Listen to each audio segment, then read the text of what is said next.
నేర్పుగా ఇతరులతో సంభాషించటం ఎలా?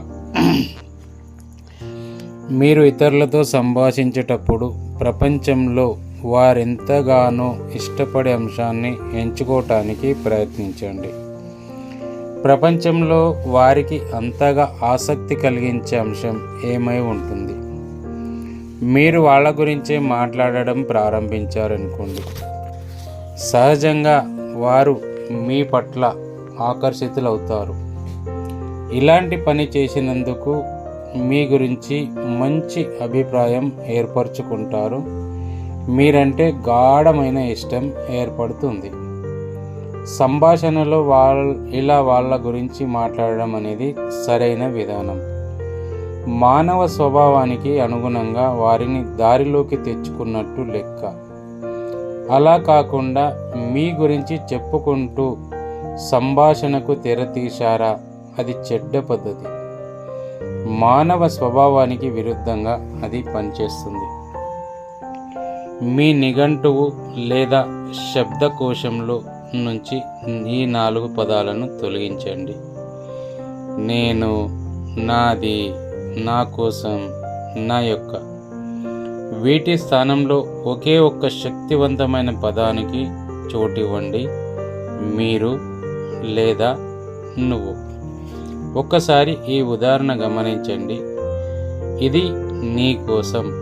నువ్వు ఈ పని తలపెట్టావనుకో, అది నీకెంతో ప్రయోజనం కలిగిస్తుంది.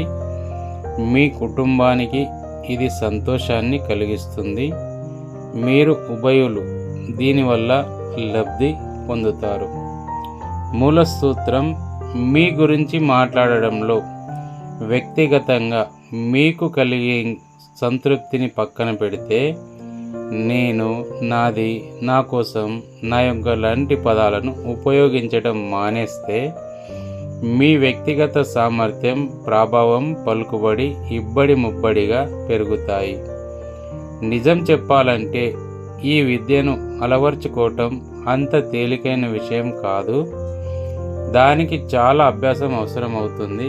అయితే చివరకు అది అందించే ప్రతిఫలం మాత్రం చాలా విలువైనది. అలాగే ప్రజలకు తమ మీద తమకున్న ఆసక్తులను సరిగ్గా వినియోగించుకోవటానికి మరో మార్గం, వాళ్లను అలా మాట్లాడనిస్తూ ఉండేలా సంభాషణకు వీలైనంతగా పొడిగించటం. ఇతర విషయాల కంటే తమ గురించి తాము మాట్లాడుకోవటానికి వారెంత సమయమైనా వెచ్చించగలుగుతారు.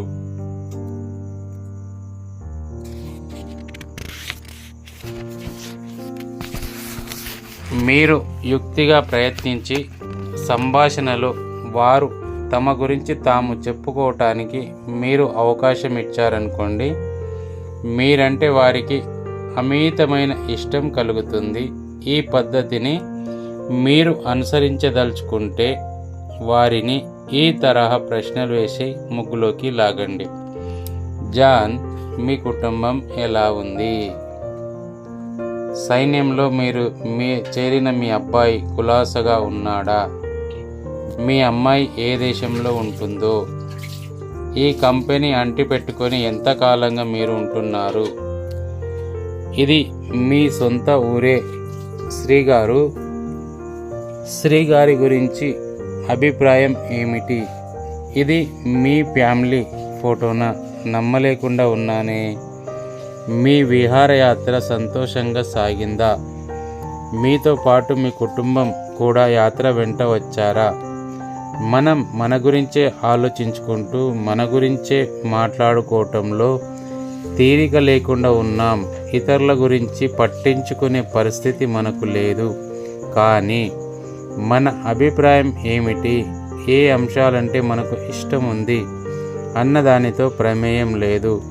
మీ శ్రోతకు మీరు చెప్పే విషయాలు నచ్చుతున్నాయా లేదా అనేదే ప్రధానం.